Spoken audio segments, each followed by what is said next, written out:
morning, it's Carla from Bound to Be Vintage, and I'm here with another thrift haul for you today. And I thought I would also share some simple storage ideas that I use for some of the items that I thrift. So all of these items came from the same thrift store, which is Vinnie's, which is St. Vincent de Paul, my favorite thrift store here in the Des Moines area. And they were gathered over a period of weeks, though. I'll try to give you some prices as we go, but for the most part, whatever price I give you is what the sticker says. But I usually pay less because I go on Wednesday when they have a senior discount. And also they have kind of a cash back program with a reward card. So I almost always have some money on that to put toward my next purchase. So lots of good thrifting there. So the first thing that I found was a bag of spindles like this. And these are just spindles, but they reminded me of the bobbins that are used to make lace. Now those are rounded on the end and different. Like I said, these are just some sort of craft spindles. And there were two different sizes in the package, mostly the smaller ones. But I just thought that lace would look pretty wrapped around these. So I grabbed the bag of them, and I think it was $2.99. And I just took some of my tiny lace trims and just wrapped them around, and I've just tied them with a bow with some crochet thread. And I just have several balls of crochet thread hanging around that have come in various thrifted bags of sewing stuff over the years. So I think these are quite pretty. Now, I wouldn't do this if you have very, very precious old antique valuable lace, because wood does have acid, and in the long run that's not great for the fabric. But these will probably be used before too long, and nothing here is super precious. But I thought they looked quite pretty on here, just decorative to sit out here in my craft room. I wanted something to put them in, and I came across this English transferware bowl, which just has the pretty green flowers. And I just draped a piece of lace over the side that I had in my stash. I think it was a piece of clothing or partial piece of clothing. And I think the bowl was probably about $3 too. And I just thought that made an attractive place to store some of the little narrow lace trims. And there's a variety of different ones in here. So that's one idea I have for you for storage.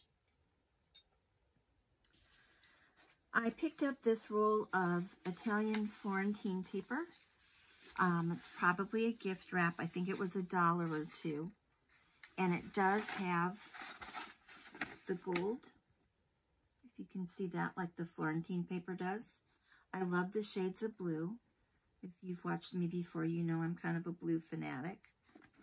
So I thought that would be very pretty to use in a journal. Might be nice to cover the inside of the covers, like the end page.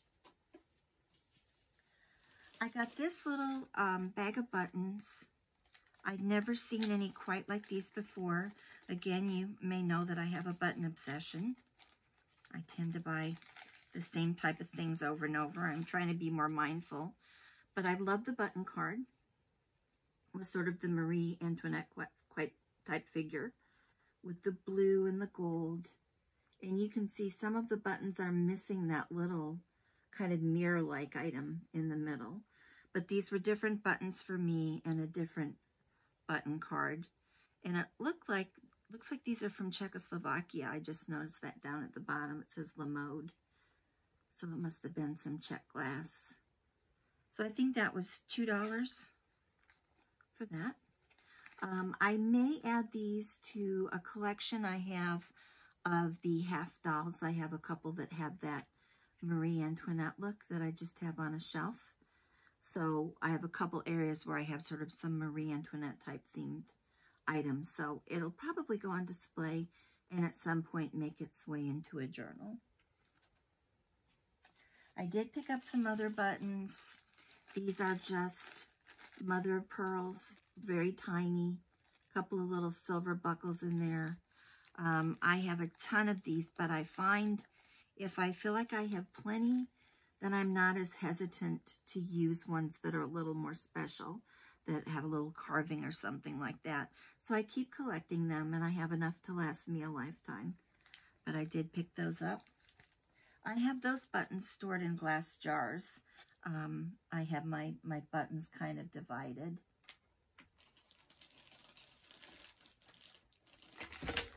I picked up this little bag of sewing items. It was $3. It looked like somebody who was a seamstress or whatever had gotten rid of a lot of things. They had a ton of sewing related items. So I think this little bag was $3. I was attracted to this pretty little needle case. Looks like someone's made maybe with a crochet type stitch around the edge. It's very plastic and shiny, but it almost looks like a greeting card or something was used. Does have some little needles in it. Well, that will be pretty to go on display. There was this odd hook. I looked it up and I can't even remember now what it was for, but some sort of needlework. Apparently a woman invented this. So I'm not sure what I'll do with that, but it was in the bag. I love this darning egg. I remember my mother trying to darn socks, but she didn't have one of these, so she'd use a light bulb. And she wasn't very good at darning because everybody complained they could feel bumps under their feet where she'd darn the socks. But I love the chippiness of this one, the blue color. Almost looks like a dog kind of got to it or something, but I think it's just the way the paint is chipped. But that would be for display. And there was a tape measure in there. And I've said in an earlier video that I feel like I am developing a collection of vintage tape measures, largely just because they come with other things that I've purchased. So I decided to display them. And I showed this jar in an earlier video, which is kind of a square jar, but I have zhuzhed it up a little bit. I found some embroidery floss in my stash that's kind of the tape measure color.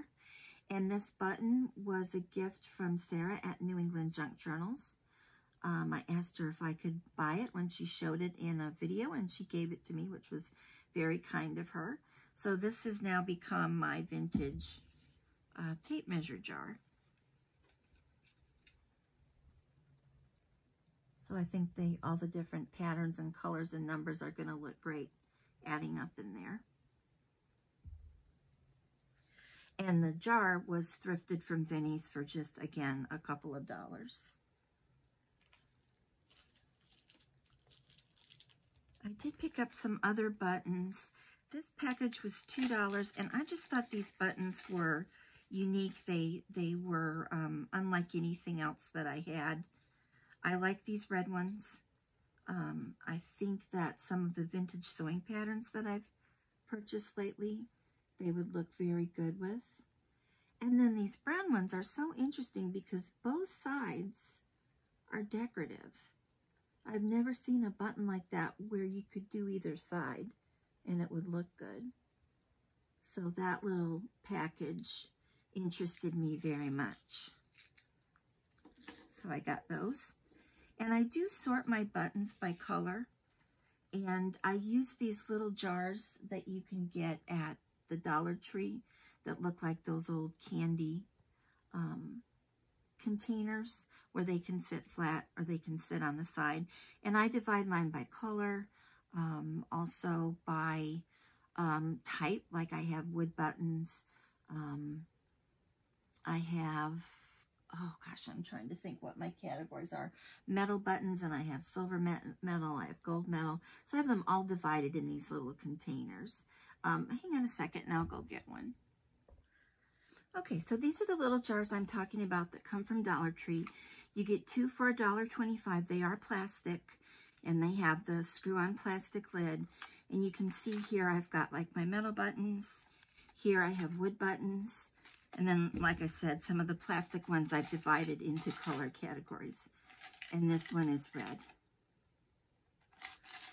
So they stack together quite neatly because they have these flat sides. Or if you want, you can display them on their side like the old candy jars. So that's the way I store my buttons. So the red ones will go in there and the brown ones will go in with brown buttons. I picked up this little card. I just thought it would be great for the Victorian album I'm working on. It's just a business card for a piano tuner from Chicago. Quite old. And I think they had $1 on that. I love the typography there for piano tuner.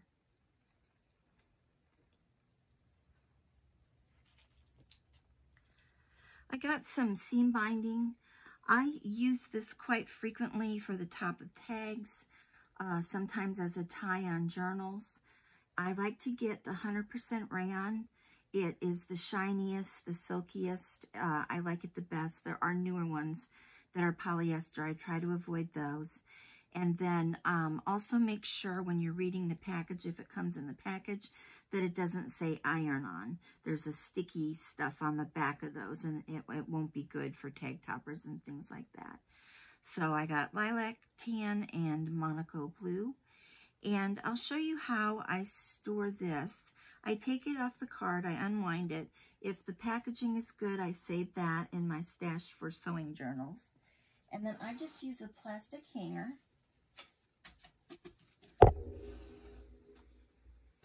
And I've kind of got it, if I flip it over here, kind of roughly in rainbow order. And I just loop it over by that lark's head knot, I believe they call it, like you do when you put a topper on your tag, where you've got a loop and then you just pull the ends through. And this is kind of nice because at a glance I can see the colors I have, and also I see the lengths, so I know which ones I have more of. Like if I'm going to wrap it around a journal, I need one that I have more of than if I'm just topping a tag. Once the pieces get short, I have a scrap bag I keep them in, but these 3 will get unraveled and put on here in color order. I have a craft closet in my craft room, so it can hang in there.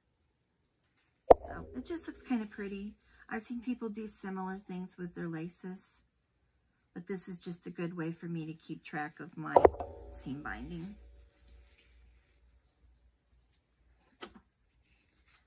And I have a few more items. I picked up these iron-on transfers. Oh, if I could talk today. I like the alphabet. And these can be, I've actually had success ironing them on paper to just give a layered look, or you can iron them on fabric. Of course, you could embroider them or embellish them with beads or something like that. Or you could just iron it on fabric, a torn fabric strip, and use it in a journal just as kind of a little flip or an embellishment. So I think those were $1, so I got those. I have quite a few iron-on transfers that I like using. I did find a piece of letterpress type. If you can tell, it's a couple dancing, and it looks like holly along the side. And this I will use to print with in Christmas journals. I do have a little press that I made myself, and I have quite a collection of letterpress type. It can be quite expensive, but this one was just $2, so I was happy to have that. Linen is another thing that I pick up whenever I can find it. It's a very expensive fabric to buy by the yard. This is $2, and it is 20 by 27. It's all linen. It was made in Belgium, and I love using linen in my journals. It's just a very durable fabric, and it's a pretty fabric. Again, I could iron-on transfers onto this and embellish them. So whenever I see a piece of this inexpensively, I pick it up.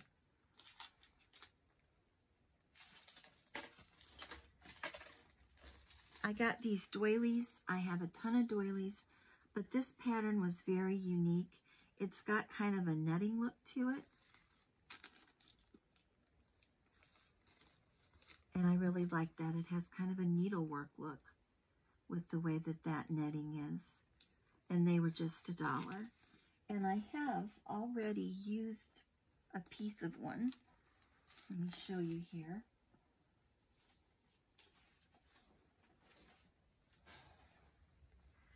This is my latest journal. I'll be doing a flip-flop of this soon. I'm sorry. I'm really struggling today. It's a flip-flop journal. I'll be doing a flip-through of it soon. But you can see I've used a little piece of the lace on the bottom here as a base for the lady. And the way the design is, it almost looks like steps. So I thought that made a great base for the bottom. I did put a finish over this because I felt like it might be delicate on the cover of a journal. So I did do a coat of like a sealer just over that lace before I applied it. So keep an eye out from that flip through if you'd like to see that. And then the last thing I got were these little brass charms. They're all hearts. And it's just a sweet little collection. You can see I already tied something on one of them. Then I wound up not using it. But just pretty little brass charms. All different heart configurations. So thanks for stopping by. I hope you enjoyed the storage tips. If you like this kind of content, please give me a like. It will really help my channel to get spread around more than it currently does. I'm just a little channel. I also would like to thank the host of the hashtags I'm going to use today. For Thrifty Thursday, that's Sheree at Turquoise Streaming. And for Thrifted Treasures, that's Dale at Not Too Shabby Chic. And I'll link their channels below so you can check out what they're crafting and thrifting. And if you use those two hashtags in your search, you will find everyone else who's participating and all the fun things they find in other parts of the country. Bye, and I'll see you in the next one.